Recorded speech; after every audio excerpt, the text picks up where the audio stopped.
Do you have a podcast that you're passionate about? Are you looking for a professional studio to help bring your vision to life? Then look no further than Crux Media Group Studios. Located at 903 West Evans Street in Florence, South Carolina, Crux Media Group Studios is a full-service podcast studio that offers recording, editing, consultation, live streaming video recording, and more. We have state-of-the-art equipment and a team of experienced professionals who can help you create a podcast that is professional, polished, and engaging.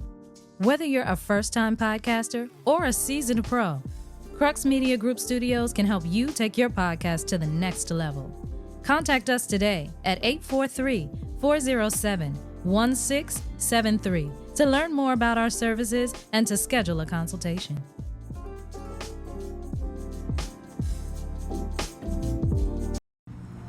This episode of Philosome Talk Show has been brought to you by Courtney's Cupcakery. What's your favorite flavor?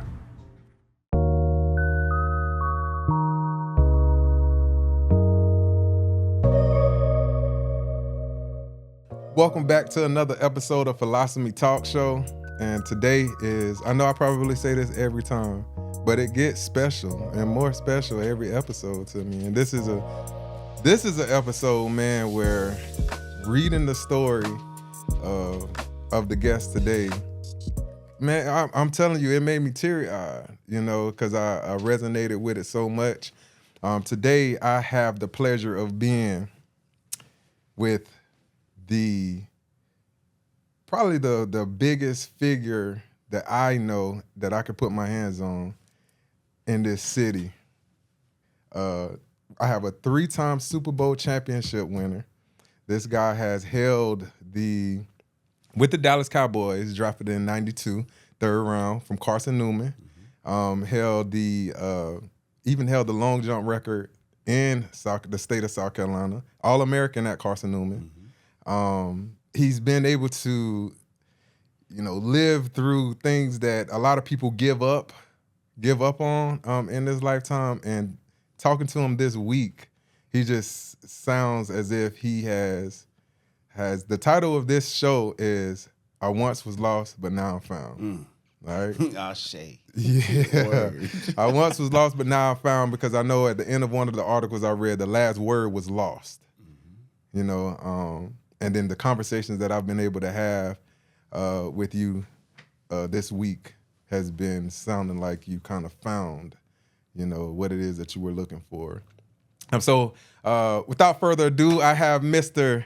Clayton Holmes, the Clayton Holmes, in the building on the show today. Welcome to the show, man. Thank you. Thank you. This is a blessing. I saw your show you did with my son, and I like to set up your hand. I was like, hey, I'm going to sit down with this guy. Yes. And I'm glad it's happening. Yes, man. Like we said earlier, as soon as you see it, all we got to do is put it into a little bit of motion, man. So before we get into where you come from, where are you today, man? Because I feel like that's important. Where are you today, and like what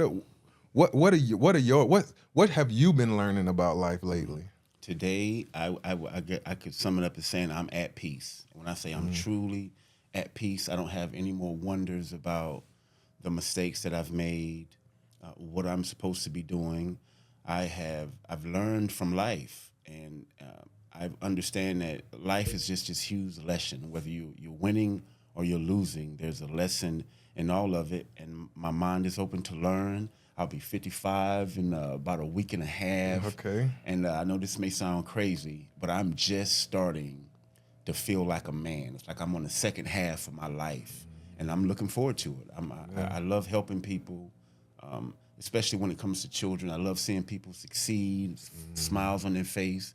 And I think I have something that can help them if they're in trouble or before they get into trouble. I've been through it and I've learned, and that's what my mission is to teach, to help.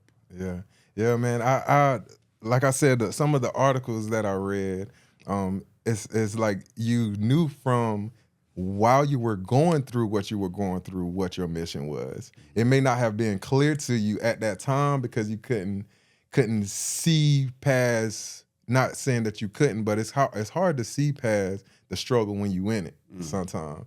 But for you to know, for you to have the same mission at that time that you have today, and I think that article that I read was written in 2008, and you mentioned that's your mission, man. So, and now that you have that confirmation and you've made it through to this point, man, it's amazing to be able to experience.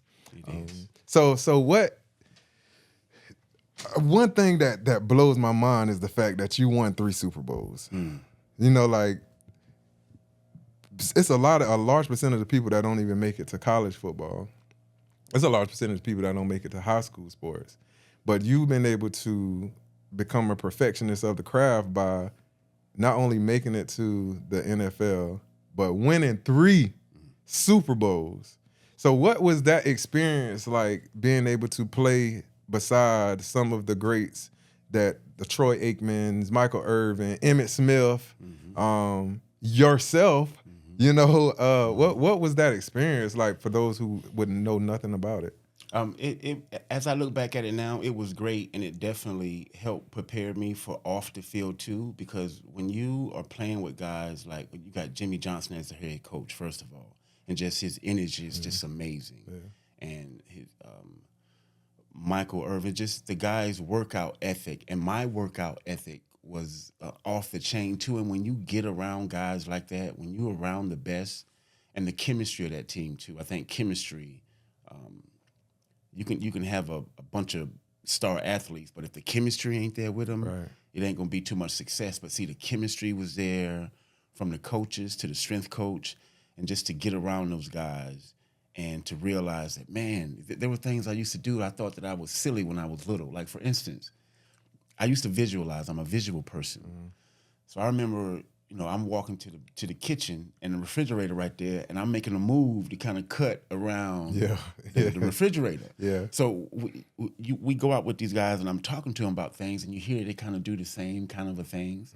So it made me feel like, okay, I was destined to be here with these Cowboys, to be around great people, because in all humbleness, that's what I do. I whatever I'm doing, I'm going to try to be the best in it. Now, that's good things and bad things too, but it was that being around those guys, that camaraderie, it just really made me feel that, man, your work ethics are awesome.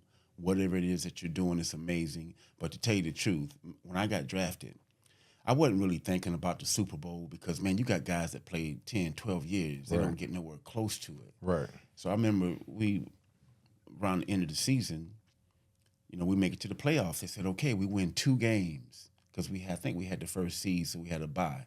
Like, all right, you win 2 games, you're going to the Super Bowl. We win 1 more game, we're going to the Super Bowl. Before you know it, we at the Super Bowl. So y'all won 2 games. Yeah, we had to win. We had to win 2 playoff games, and then we were in the Super Bowl, and it was amazing. So here's the wake up call, though.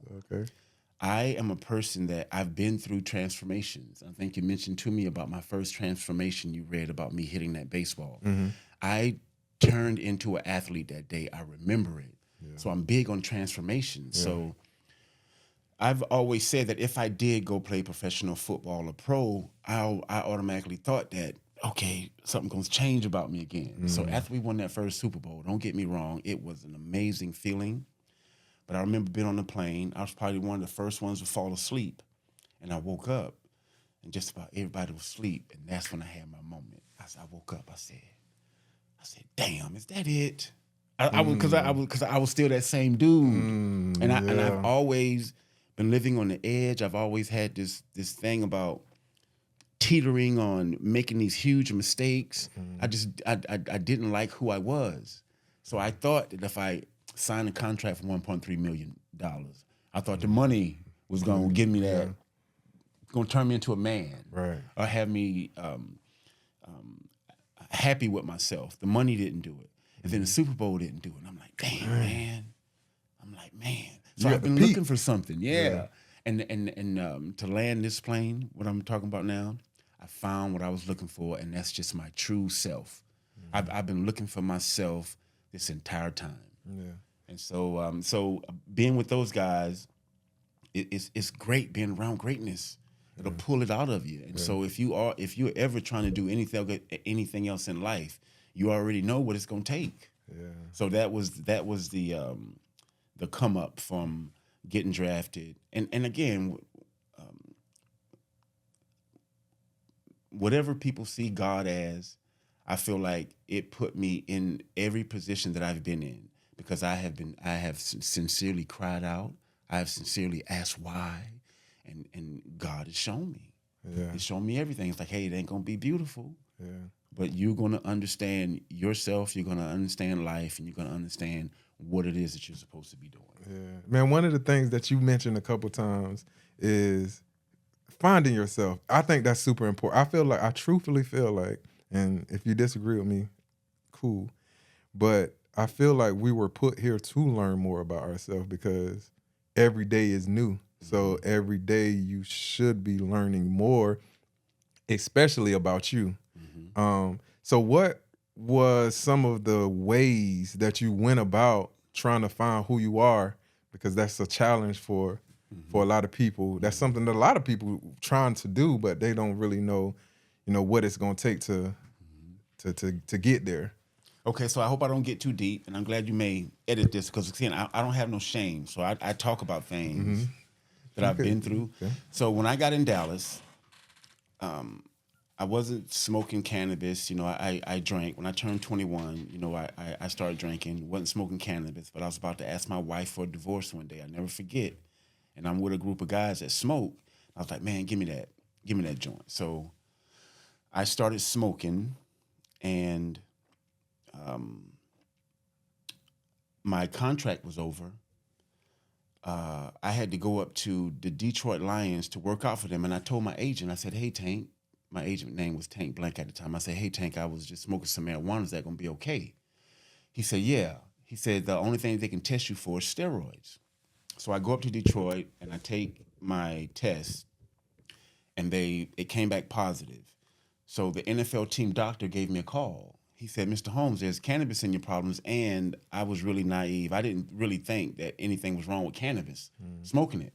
So he said, there's cannabis in your system. Can you tell me why? I said, yeah. I said, because I was smoking. He said, okay. Well, you're going to have to go to NAAA, and you got to talk to the team psychiatrist. So this is when it happened. Now, when he said I got to talk to the psychiatrist, I actually was like, dang, okay, cool. Because like I said, I always thought something was up. Like, man, I keep getting all this trouble.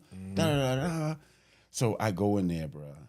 And the first thing he asked me, and again, I'm glad you will probably be able to edit this. This is inappropriate. But he said, have you ever been physically, mentally, or sexually abused? And I said, yeah. He said, well, tell me about it. And, bruh, it was like a big box open. And I was like, oh, shit. I was like, oh my God. So long story short, when I walked out of his office, bro, it was like I was in a daze. It's amazing how your mind can block things that happen to you traumatic. Right. But now he opened the gate. Right. So I remember I walked, I was like, what the hell am I doing in Dallas? It was like I was running. I enjoyed sports because of that release, but I was running from all those things that happened to me. Right.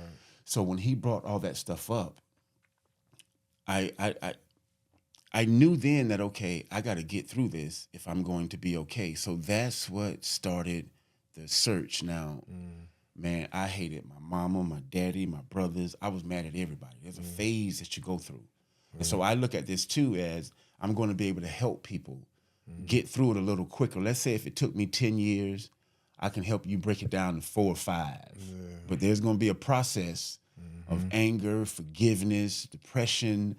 And so that's what started me on the journey, because I soon started realizing that, okay, we pick up shyness along the way. We pick up things along the way in life that we get, especially through traumatic experiences that ain't really us. That's not really us. Right. So that's what started me on the journey of, okay, man, I gotta get through this. I gotta be able to look back at my life in a forgiving way. And it took me years to get to that point, but once I got to the point to where I wasn't blaming anybody anymore, and what helped me not blame anymore, because I saw how my dad was treated when he was younger. My mom, I saw the whole chain of events that we keep passing on things to each other. Right. So once I got to that point, it's like, okay, all of these things that I'm carrying around with me, that's not really me, so I got to get rid of them. So that's when the work started, the self-work, to learn about meditation. And I think it also helps that I'm a Virgo and I was born in August. I'm just a peaceful, loving person anyway. So I think that helped anyway. But it was all about keeping the things that were beneficial to me and being able to learn to let go of those things that I picked up from life. The stealing, the shyness, not knowing about the importance of family and bringing a child into this earth. All of that stuff, man. It's just, we're just a product of our environment, and we should understand we got to stop blaming the children so much. We got to teach them and not just telling them something. You can't tell somebody, like, when I got to Dallas and my defensive back coach said, hey, this is cover 3. You go out there, this is how you do cover 3. And if he didn't explain it to me, and if he didn't put me through drills to help me understand the play, then we wouldn't have been good if he just would have said, hey, this is cover 3, and this is what you do on cover 3, and there wasn't no teaching. Right. So we're used to telling people something, but we got to learn how to teach and to put them through things. Yeah. So that's what got me to the point of understanding the work that I have to do on myself to get better. Yeah. So going through all of that, man, like getting to Dallas, going through having that enlightened moment with the team psychiatrist. So your story from that point going on, you had some low lows. Yes. All right. So can you tell us about some of the low lows? Because I know they say one of the hardest things to endure is having it all and losing it all. You know, did you find that as factual in your? Okay, no, I think one of the lowest for me. So it was good for me not to have anything, then to get it, then to lose it all. So it was cool, but you know what? The most disappointing thing about all of this to me was relationships, like the children of my mom. I think that's the thing that hurt me the most. Now again, I'm not on here to blast anybody. If I talk about things from my past and relationships, it's to help that next athlete, or it's to help that next woman that's planning something that ain't. But that's the one thing that really took me into a spin, is thinking somebody like love you and care for you and they're going to be there for you, and you find out that they wasn't. That was the most difficult thing, as not losing it all, but seeing why I lost it and not having that support from people that you took care of. And not just the girls, but family. That's the most the thing that hurt the most for me. It's almost like, and it's true. And God bless their hearts, they didn't know it, but this is why I tell people, like, spells and saying negative things about people. I don't care if you're across the country, it affects people. Like, to know that people waiting for you to fail, like, oh, he gonna fuck it up, or he gonna mess it up, and so we don't know at times. We put curses on our children. You ain't gonna be shit, yo dumb ass. I guarantee you, if you ask any father or mother who talk like that to their child, ask them, what's your child doing today? Now again, this ain't to put nobody on blast. We gotta be careful, but and I'm a sensitive person, so the sense that people were really waiting for me to fail, I think that played a role in it also. So that was the biggest thing, the biggest disappointment for me, is getting over that hump and working through that with forgiveness. That has to be so accepting. You feel like acceptance plays a huge part in that as well. Yes, accepting, and it took me years to get over to get over that, because I know that they don't know better. This is just how things are. And you mentioned something earlier when I was talking to you. The first time I ever got like congratulated or somebody cheer me on, man, those things are crucial for a child, especially if you're getting on them. Praise is something amazing, especially if it comes from a loved one. Yeah. That kind of praise, I think it'll make a child want more of that. Like, oh man, I want my mom and my dad to be that, oh, I love you, and that was good. I want more of that than the always getting in trouble thing. And I finally got a chance to experience that, and I wanted more of it. So it was difficult losing it, but I think what was more difficult is understanding why I lost it and not having that support. Just that support there. Yeah. You're gonna be okay, baby. We still got your back. Yeah. But no, it wasn't like that. And again, bless them. I ain't mad at them. Yeah.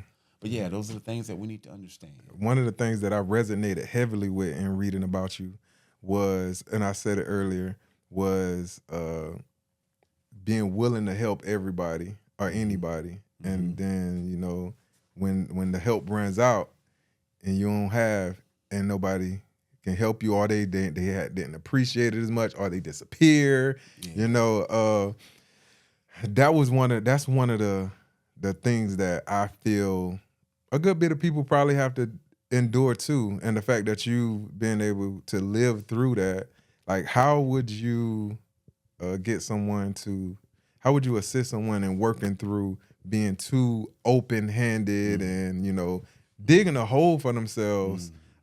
Pretty much, like, what would be your suggestion or advice on helping somebody work through that if they're going through that now? And especially if it's a child and they're an athlete and they sign a big contract, if somebody would have mentioned this to me, like, hey, you're 21 years old. Now, being able to play 10 years in the NFL or any sports, that's a reach. So I think 3 years is the average, or 2.5 years is the average. But if you set a goal like, okay, I'm 21 now, I can retire at 31 years old and have a lot of money to start a family, to get the really big house and the car. But see, they implant all the stuff in our minds. When you coming from the hood and you ain't never had no money, you want the car, you want all of this stuff. And it's just a big setup. And if you realize that, hey, let me focus on my job right now. I have a job, and this can be a short career. I mean, where I can put 10 years in, 5 to 10 years in, and if you get vested in the NFL, man, that is one amazing company to be vested in, because there's so much stuff that I'm still finding out to this day. If you want to start a business, go back to college. There's all this help for us to do things. So, and I applaud some people that know how to pinch a penny and say no. That was my biggest thing. I was too generous to people that I knew wasn't going to do things that they say they were going to do. So my thing is, you put your focus on you. You help the people that are there for you. But this is, being a professional athlete, it's short. And you don't want to get caught up in all that living like the Jones and stuff at first. You just want to, because you don't know if you're going to be in Dallas next year, and you might get traded to D.C. The following couple years. So you put your focus on your craft, and then after that, then you go get your house, your car.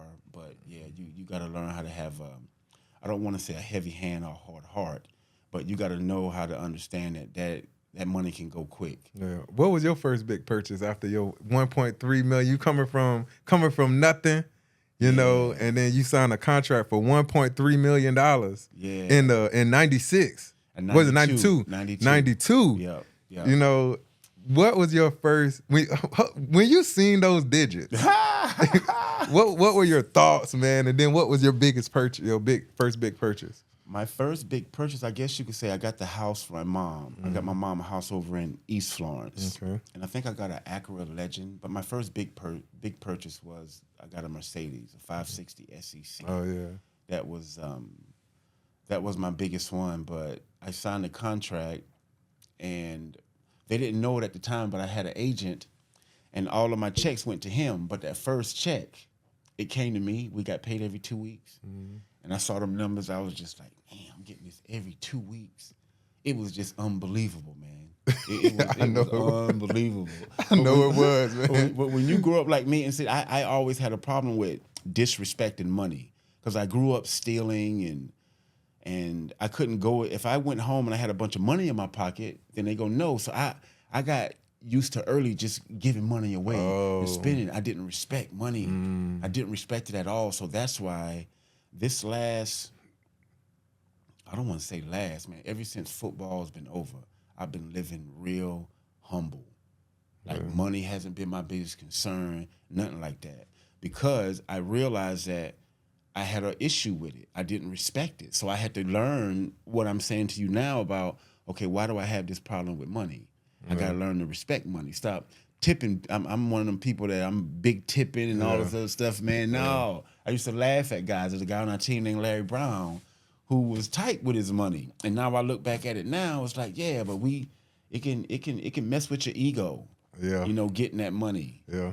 When there's something saying it's the root of all evil. Biggie said, more money, more problems.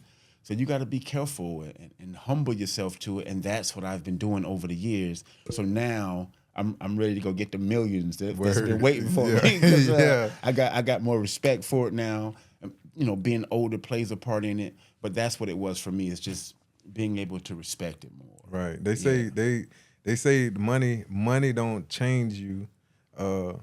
If you don't change when you get the money, you will be back in the same place that you were in, or even because you were on the same vibration. That's it. You know, you got to really be vibing at a place to where, you know, the universe you attract that. That's you it. know. And so I tell people too, and the kids that I talk to, I said, hey, and for everyone else too, it's like, don't want the money first. Don't think that getting the money is going to make everything great, because whatever it is that you like, the money is going to intensify it. If you like drinking, if you like gambling, whatever it is you like, the money is about to intensify. Right. So get your mind right first, and then let that money come in, because I don't care who you are, man. It's going to do a little something to you, unless you kind of grew up with it and you're around people that teach you to respect it. But nowadays, man, it teaches you to have that little swagger and think this and lifestyle marketing is what they call it. You got to look like it. So, okay, one of the things that I found I wanted to know, one of the articles said that, you know, you looked at the things that you gave your jerseys away. Travis Hunter, is it a Travis Hunter? Yeah, that's my cousin, the author. Yeah, he went to Wilson. He's in Atlanta now. He writes books. Travis Hunter.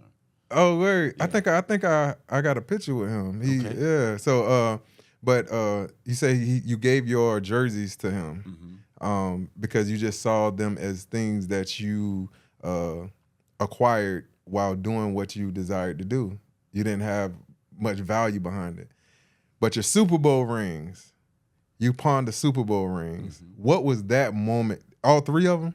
All three of them. What was that moment like when you made the decision to pawn your Super Bowl? Did you pawn them in Florence? No, Dallas. Two of them in Dallas, and the other one was in Kansas. But there was shame with that, and there was also, I don't care anymore. Like I didn't feel worthy. I was embarrassed about the things that I've done. But see, here's the cool thing about me pawning the rings.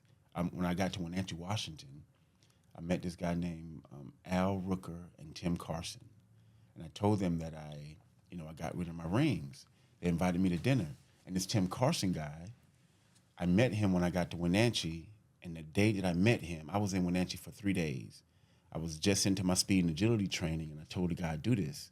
And he goes, oh, I got this gym. And he said, if you want to use the upstairs for the training, you can. I was like, what?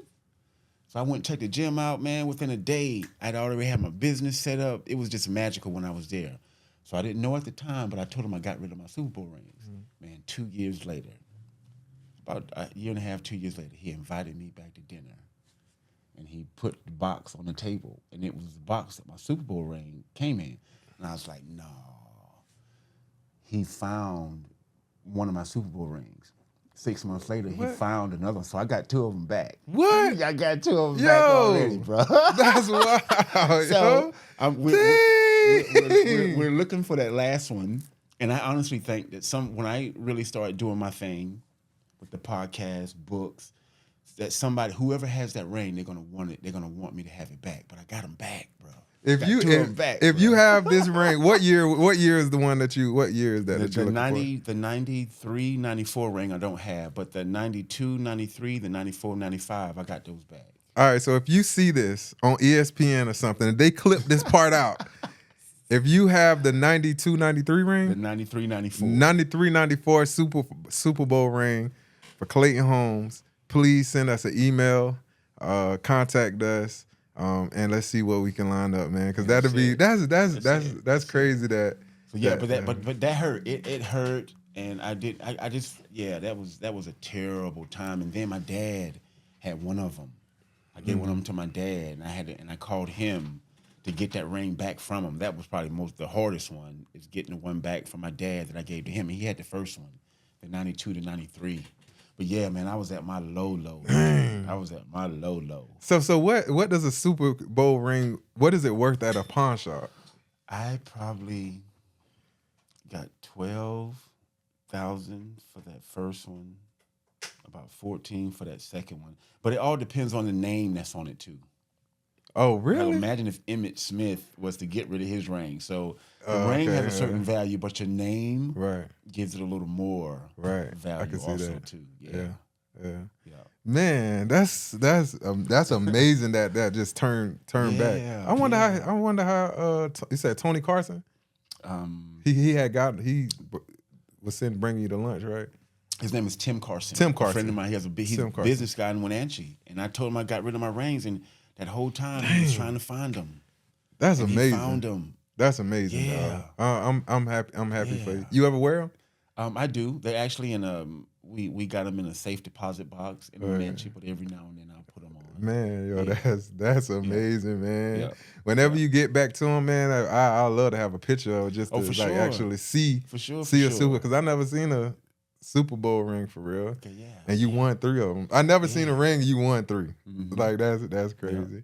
Yeah. So tell us about like what's on your mind. You know what I'm saying? Like we have the backstory, we have some of your story, but what's on your mind now though? Like what going from the point that you are now? I know you said helping people. You know what you thinking? What's on my mind now is how difficult it is for me to do what I'm attempting to do, because it causes people to like look at themselves. Me being back home confirmed everything that I'm thinking, and it starts with these children and us setting a good example for them. Because again, they learn more from what we're doing and not what we're saying.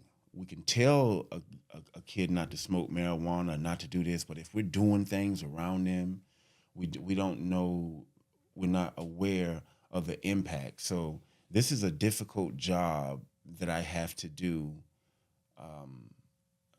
explaining to people what the problem truly is. We can beat around the bush to a lot of things, but I like to get to the root of the issue. And this whole thing is, and society doesn't allow people to do what I've done. See, I was able to live humbly, and get out of the rat race and find myself. And that's the other thing that I'm like, okay, Clayton, man, these people, they got children, 2 people got to work. I mean, I was, I guess you can say, like in a cave, man. I was truly doing some soul searching, and a lot of people can't spend that time, like that quiet time, doing the stuff that I've done. So I'm realizing that too, but there is a way for people to get it done. So that's what I'm doing now is I want to show people how I got to this place of peace. Right. I want to show y'all what I've been doing ever since 2004. I guess 2004 is when I really started, because that's when I got into meditation. 20 years in, man. Yes. Sheesh. And my cousin pulled out that book, and I was telling him about some of the meditations I do, the simple ones like breathing. I was like, cuz, I've been working on this for 20 years now. 20 years. I'm talking about 20 years I've been working on certain meditations, and I'm seeing how they've helped me. So I had this game plan, and now it's time for me to share it. And at the same time, I'm still aware that I'm going to get some people upset, not because I'm telling them anything wrong, but some people just don't like being put on the spot, or for you to explain something that they're doing wrong. Like, what the hell you think you are? That kind of attitude kind of deal. And so I've been preparing myself for that. And the one thing that I've learned, and that I'm going to express from my podcast, I hate when there's some type of debate going on and somebody's trying to give someone else some knowledge and they're making them feel stupid, it's bad enough to be wrong about something. And very rarely will you going to see somebody go, dang, man, you know what? Thank you for that. And that's the other thing about us, too. We're always taught to defend whatever it is that we're debating about and not fessing up and going, okay, man, you know what? I was wrong about that. You're right. That's something that we need to learn how to do. Is to give it up when somebody corrects us or be able to stand corrected. Right. But people get offended when you hit them with something. Man, they think he is. Yeah. That kind of thing. So that's the kind of stuff that we got to get rid of and grow. Growth is uncomfortable. Yeah. And that's that. I feel like that's what it is. It's hard to be held accountable. When growth is not, it doesn't feel good. Like it's not a feel good feeling until you reach the point where you can look back. That's what I've learned because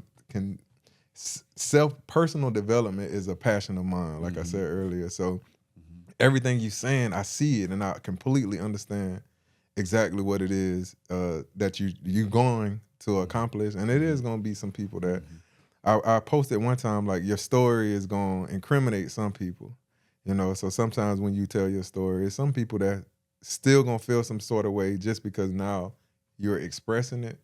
And it's hard to work through sometimes. Yeah, you know. And so I've learned that, okay, Clayton, there are going to be some things that you're going to say, so you try and be as peaceful as possible. Don't ever make nobody feel stupid no more when you're trying to explain something to them, because it's already going to hurt them.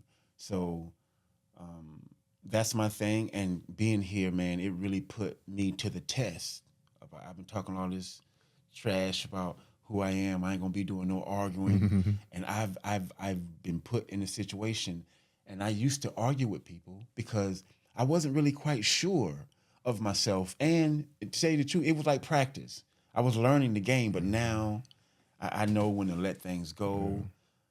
Or okay, Clayton, you just said something to touch this person. Now don't let that person turn this into no argument.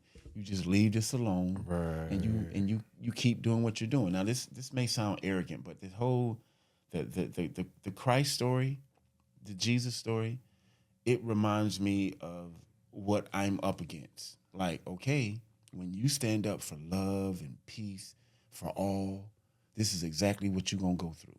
They're gonna hate you. They're gonna be calling you names. They're gonna be doing all this stuff to you. But you keep your head up and you keep doing this love work, man. You keep doing this work. And that's what I'm going to do, because there's so many people that want to change, because I was there.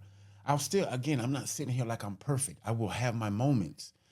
And a lot of people, we know what to do, but then we fire off at our kids, or we do something that we don't want to do. And we know that we're not supposed to be doing it. But that's where the practice comes in. It's like, okay, man, I ain't gonna beat myself up. I had a little slip, but it's practice. I got a habit, and habits are hard to break. Right. And the best way to break a habit is to start another habit in its place. That's the best way to get rid of a habit. Don't be too hard on yourself. But we all know the things that we need to work on, but we're not working on them. We may consciously control it sometimes, but eventually, if we ain't putting in that practice, if we ain't running drills, if I'm not constantly thinking about breathing, or I need to respond this way, or when I get done with a conversation, damn, and this is something else I'm good at too. And it depends on the person, because some people don't know how to accept an apology. Accept our apology? And okay. accept, like, you should have apologized. You damn right you did. They don't know how to. I feel you. So I've learned how to, like, if I, like, man, I need to call so-and-so back and say, yeah, you know what, that was my bad. Because even to this day, I love to sit when I'm wrong about something, and that's the other thing. It used to make me feel some kind of way when I'm wrong about something, but now, man, I quickly, like, my bad. Now, depending on how deep it is, I still may feel like I got punched in the gut sometime. It may take me a minute, but I'm eventually like, hey, you know what? I was wrong about that. My bad. I'm sorry. And it hurts. Yeah. It stings. So if I remember how that is for me, it helps me understand people. But I'm quick now to humble myself, because all I want is knowledge. It gets me closer to whatever God is. Yeah. Especially when I'm talking about something deep. So that's the first thing that I think about now. You wasn't wrong. You just learned something. So every time I'm incorrect about something, it's like, oh, I just learned something. Oh, so when you put it like that, it makes me feel perspective, better. man.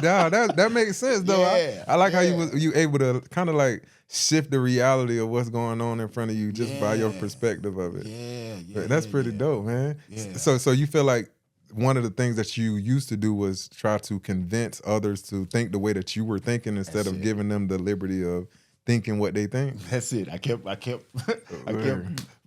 egging it. I kept pushing it, and then my tone wasn't helping either. Because once you get to this tone with people, I ain't never been in a conversation with somebody, and after that they go, "Man, thank you so much, Clayton, for that." It's always negative. So I'm like, Clayton, stop doing that, man. Stop doing it, because you're gonna end up with the same results. And when I always sense when a conversation is about to go sideways. So it's like, okay, this conversation about to go sideways, and the best thing that you can do is don't turn into an argument, because they're gonna forget the thing that got them upset. But if you can leave it alone, that person gonna have some quiet time, and they're gonna reflect and be like, damn, okay, all right, damn, Clay, all you did was say this, and especially if it's a person that's a thinker too. Right. So I've learned to just not get into all of that because nothing good comes of it. Yeah. Nothing. How do you get past overthinking? Because being a thinker, sometimes like I always say, you only an overthinker until you're right. Then you're a genius, you know. But so how do you get over the overthinking or the holding on to the being right? Oh, I had to convince them too long, you know what I'm saying? Or dwelling on this conversation so a long time afterward, because I think sometimes time makes it hard to go back and apologize. Right. You know, it's been like, man, I know that was like 2 weeks ago. Like, should I, reach out to them? Is it gonna seem weird, or how they thinking, or, so how do you manage the overthinking part of going into detail and self-reflecting? I realize that overthinking is a process. I mean, it's part of it, and you just have to be aware of it when you're pushing too much, or if I'm overthinking. But I think that just it comes with it, and you just have to know how to humble yourself and make sure you're not repeating the same thing over and over again to a person, or again. And I'm trying to think of a situation where I overthink something, but I realize it, and then that's when it comes to, okay, just relax and just breathing and don't overthink it. Just make sure that your best interest is for everybody. And the whole thing about apologizing to, like, there's some people that I know, like, you can't apologize to, but as long as you can make that conscious decision that, I was wrong to that person. Because like I said, some people really don't know how to say sincerely, man, my bad, I apologize, I'm sorry about that. Because it makes you you ever seen that movie Major Pain, where the little dude, he ran up to Major Pain, he gave him a hug. He said, "Oh, I love you, Major Pain." And he turned around and put him in the full Nelson. And the lady stopped him, and she said, "No, he was just showing you some affection." You go, "Oh, make me feel funny." So some people don't really know how to accept someone saying they're sorry to you. You know what? You should have said you sorry. Right. So with me knowing that, it's like, okay, as long as I can admit to myself that I need to say I'm sorry to this person, and then the people that I can say it to. And it was tough for me. I'm not saying I was always used to saying, my bad. It hurt, because the one thing too that I think affects us and why we can't admit when we're wrong, when I'm pretty sure this happened to a lot of people. Whenever you're wrong about something, how they laugh at you and you stupid. So whenever you're wrong, instead of saying you're sorry, you go back to that feeling of people laughing at you and feeling stupid. So that makes it hard to just admit that you're sorry. So I went through all of that. And then I was saying sorry the wrong way, but now I can sincerely say it because I've been practicing this, because that's what I want people to be able to come to me. It's the simple things some things in the Bible that we need to pay attention to, like learning to speak to people how I want people to speak to me. Just those simple things like that. That's what I've been practicing. That's what I've been doing, and it's been hard. It's been hard to suck it up and go in here and say, I'm sorry, you know what, and mean it too. Yeah. So, and again, I wasn't good at it, but I'm good at it now. And this is the kind of practice. This is the stuff that we need to implement into our lives. We got to put in that practice and that quiet time with ourselves and that quiet time with God. Yeah. Man. Just that quiet time. Yeah. Just breathing, not thinking, not praying, just breathing, man, and relaxing. It sounds like you reached the tip of Maslow's hierarchy of needs, which is self-actualization. Oh God. You know, like that's the tip of that. They say that that's the tip of it. At the bottom, you have like food and water, and then security, and then your social life, but the tip of it is self-actualization. And sitting here listening to you, man, it just sounds like you've really sat and dissected the things that you've been through, the way that you've reacted to certain things, and put yourself in a position to be more proactive as far as what it is that you let out. Right. It sounds like, correct me if I'm wrong, this was probably one of the biggest challenges since you've been practicing your, self-awareness. Coming home and your practice has been working. Yes. You getting another Super Bowl ring. It sounds. That's it.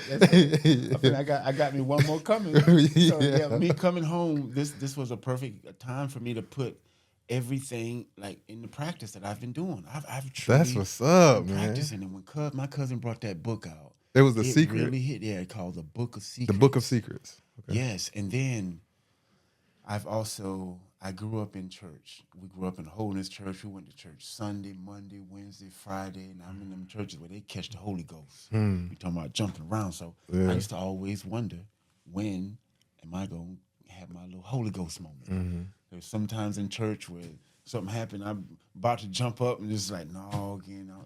It was more like the music and just like, no. But long story short, I finally, it is so amazing when you realize self. Because with self also it comes like God. So I had this aha moment. I got hit by a car in 2015. I got this mark on the middle of my head because I finally had my Holy Ghost moment, that self-actualization, that moment of, oh my God. And you got hit by a car? Oh yeah. So when you had that moment, you got hit by a car? Well, that meditation book I was telling you about, and there's this thing called auditing.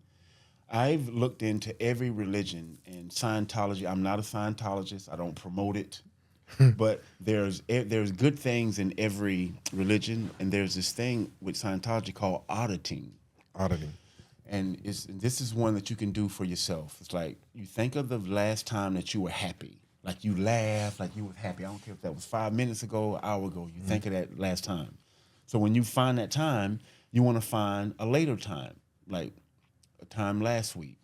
So the goal is you're trying to find the very first time that you were like happy, excited. So that led me to that baseball thing that I'm talking about.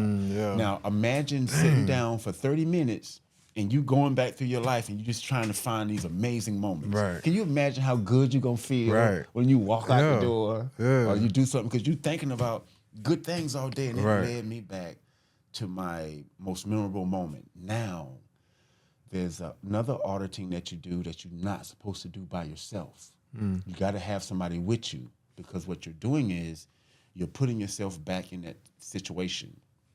So you shouldn't be auditing a traumatic experience, because what you're trying to do is put yourself right back through that situation. So what you do is you think about the situation and you try to remember as much as you can.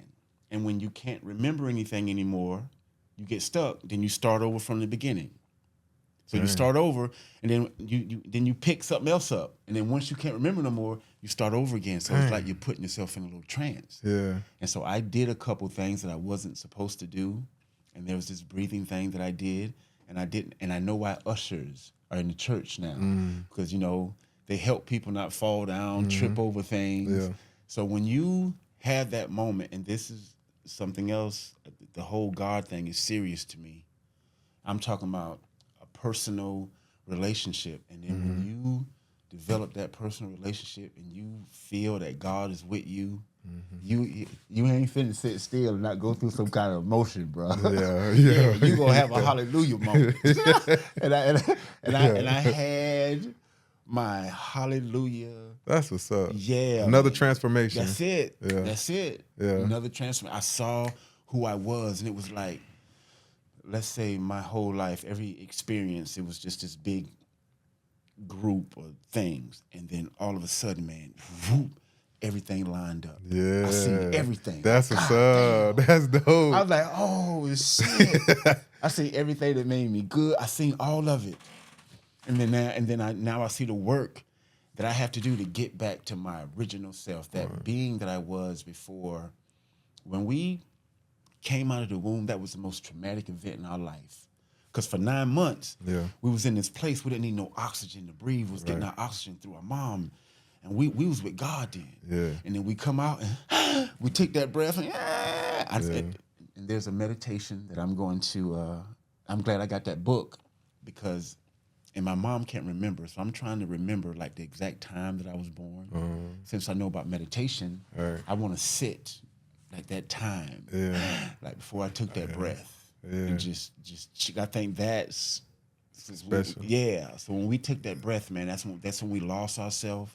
And I think this whole thing is for us to truly find our true self. Our true self. Like we're gonna pick up things along this earth, and we're all like parrots and copycats. Everybody got somebody that they want to be like, but nobody ain't, teaching them, hey, no, the goal is to be you. It's okay to see a guy named Emmett and you want to pick up some things from him, but you don't want to be him. This whole goal is figuring out who you are. Right. That's what this whole thing is. But we're so caught up in wanting to be like somebody else. But this whole thing is, man, we little G's. For real. We little G's. We're the lowercase G. That's it. I definitely. I definitely feel you, man. It's amazing, and when you being yourself, that's what makes you more valuable, because if you being somebody else, now it's two of them. That's right. You know what I'm saying? Yeah. If it's too much, the value decreases. Scarcity increases the value. There you go. So if it's one of us and we can be us to the fullest, then we can value ourselves. Man, so what's one, okay, so if you have one message to leave on this earth before you transition, what would that message be? Work on yourself. That would be the one message that I would leave is working on yourself. Finding that peace in yourself and being able to let things go that don't serve us, that we know is hindering us from becoming great. And that is about working on yourself. Being able to get to a point to where you can look at your life and see things that you've picked up and let them go. Because I don't think there's anything more beautiful when a person truly finds who they are. There's nothing that nobody, because this is my goal for my grandkids. I wish I felt like this when I was 12. Can't nobody say nothing to me that's going to make me feel shame or embarrassment. There ain't nothing that I can do. That's power right there, that's going to make man. me feel shame or embarrassment. That's power. That's power. It. Because, man, just everything is a lesson. And that has registered with me now. I don't stay down about nothing too long. Nothing. I don't go into, like, if somebody in my family leave, of course, I'm going to feel sadness. There's a situation that depression may come on, but we're taught to go into the depression, to go into it and not understand it. Get in and pull myself out of it and look for the lesson in everything. Right. Yeah, look for the lesson and work on yourself, because you'll be amazed when you truly find out how special you are. Yeah, man. We all are special and great, but unfortunately we go through things that we think we're less than, or I'm hood, and it's just, no, man, we so much more. So much more. Would you suggest people get out of their the environment they grew up in? I would suggest, and when you get to a point where you can travel and experience new things, I would definitely suggest doing that, because I can't imagine if I didn't go to college, for real, I would be dead or in jail. There ain't no question in my mind. Going off to college, experiencing how other people do things, like, dang, man, they wouldn't handle this way at where I'm from. So it's a whole nother world out there, earth out there. So it's good to get away from home and not. And some people leave, and even to this day, a lot of professional athletes, they don't come back. And there's reasons for that. But you want to leave, but you want to come back. And especially if you see that there's some things that aren't quite right, that's what I want to come back for. I want to help. I want to help these children hold on to it a little longer than I did. Help them understand what they're going through. And right now, bro, it is tough right now because I graduated in 1988, and that's when the gangster rap really started. Like NWA came out in what? In 89 or 90 or something like that. I was born in 88. Yeah, so we had 2 Live Crew. So the music wasn't as bad as it is now. And a lot of people really don't understand what that does to the subconscious mind, man. For real. What these kids are listening to nowadays and this sexting that they doing, sending, man, and Hollywood knows this, man. That's the other thing that hurts for a person like me. It's for like the powers that be know what they doing when they messing with the mind and this music and the TV stuff that's going on. Like I grew up watching things like the Brady Bunch, Waltons, these wholesome families. Now you turn on the TV, the children slamming the door in their mama's face and their daddy's face, and they're talking crazy to them. Yeah. They wonder why the kids talking crazy to us. Right. Yeah. Right. Yeah. Man. So it's just a whole. That's the stuff that we got to be aware of. Right. And change and get us back to where we were, man. We were the original people on this earth, and now we at the bottom of the totem pole. And it's just sad what they've done to us as a people, too. But we got to recognize this and wake up. Yeah. Yeah, we something special, man. We're amazing people. For sure. Man, I want to thank you. I want to thank you sincerely for your time, man. I know this is, you stated earlier, this is something that you don't too often get about your conversations, but every single conversation that I've been able to have with you has been, like, gratifying, you know, including this one. I want to thank you because it's something that you didn't have to do. You know, I think you leave in town tomorrow. I'll leave Thursday, 11:32 p.m. Thursday, headed back on the train. Yep. You know, you got some time to yourself to reflect. Yes. And, you know, so Yes. I look forward to that journey for you because that's gonna be an entire journey. But I genuinely appreciate the opportunity to sit down and speak with someone of your stature. You know, I feel like the value of the show just went up a little bit more having you here, man. So thank you so much. I appreciate that, and I want to give a shout out to my dad. Me and my dad. The relationship, it wasn't. Our relationship wasn't great. I think a lot of people know that, but man, and the older you get, the harder it is to change. But I am so impressed with my dad. Now, again, this may sound crazy, but I feel like a man when I'm with my dad now. Man, that's what's up, and I think whenever you come home, if you've been away from home, I think everybody kind of had that feeling like a child kind of thing anyway, but mine was really deep. But for the first time, man, there ain't no what's the word I'm looking for? Like negative energy. The vibe is good. Word. I'm not saying that we're all on the same page about everything, man, but I want to give a shout out for my dad, for him making the changes that he's made and still doing the things that he's doing, and my mom too. I've had a wonderful experience with my family, and this is the very first time. When I say this is the very first time that it ain't no like negative, or I feel like that little shy, scared little kid again. This was beautiful. That's what's up. This was absolutely beautiful, and I look forward to coming back. I look forward to doing this with you again. For sure, man. For sure. Because I got some things I'm gonna do, bro. This is just the beginning. Yeah, and if it's, man, I'm a phone call away if it's anything that I can, any thoughts or research that I could do to assist you in your journey going forward, man. We connected now. We've crossed paths in a major way, so I'll be more than happy to assist how I can. I like what you're doing. I like your energy, man. This is you, man. I like what you're doing. And, thank you. I'm looking forward to really leaving my mark here in Florence. I'm gonna leave something special on this earth to help people. Yeah. That's it. That's where I get my joy from. I love seeing people happy. And if I had something to do with it, that just makes it special. And the sad part, bro, I used to run from this dude. And see, that's the other thing that messed me up with the Cowboys. I was a leader on the field, but off the field, I wanted to be cool, hang out with the top players, and I'm doing things that it never even resonated with me because With that you. just wasn't me. Right. I'm this nice, peaceful, loving guy that everybody saw, and I've embraced that now. That's me. Man. That's it. That's yeah. it. Your authentic self, man, That's it. 100%. That's it, bro. Man, thank That's you. it. Thank you. bro. Thank you. I appreciate it. you. I appreciate you it. too. Man, thank y'all for tuning in to this very special episode today, man. I feel like if you didn't take anything from this episode, take this. The most important thing that you can probably do while you exist is learn as much as you can about yourself. Know yourself. You know, that's the only way that you can be you is if you know you. Nobody else. That's something nobody else can do for you.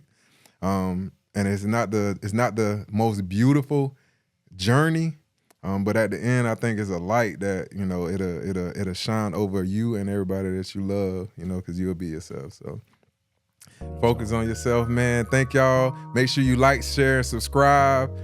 Thank Mr. Clayton Holmes again for this episode, and I'll see y'all on the next episode. Peace. Peace.